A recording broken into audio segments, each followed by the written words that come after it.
আসসালামু আলাইকুম রহমতুল্লাহ বারাকাত। আমি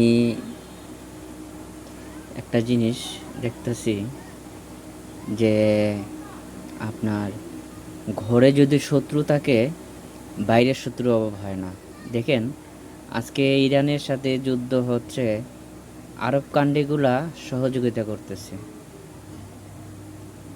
তে রাসূল সাল্লাল্লাহু আলাইহি সাল্লাম বলছেন যে ইহুদি তোমাকে প্রকাশ্য শত্রু, কিন্তু সবথেকে বড় শত্রু এলাকা মুনাফিক।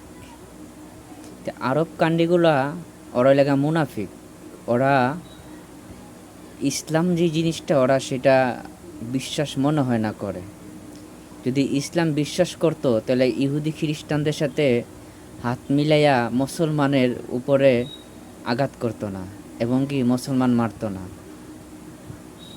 আমরা আজকে সুন্নি শিয়া এগুলা ভাগে বিভক্ত হইয়া আজকে আমাদের উপরে দুর্গতি আনতেছি। আল্লাহ রাসূল সাল্লাল্লাহু আলাইহি সাল্লাম উনি পুরা উম্মাহটাকে এক জায়গায় করছেন এবং আল্লাহর যে বিধান অনুযায়ী রাষ্ট্র পরিচালনা করছেন, শান্তি বজায় রাখছেন, যার নাম ইসলাম। ইসলাম অর্থটাই শান্তি।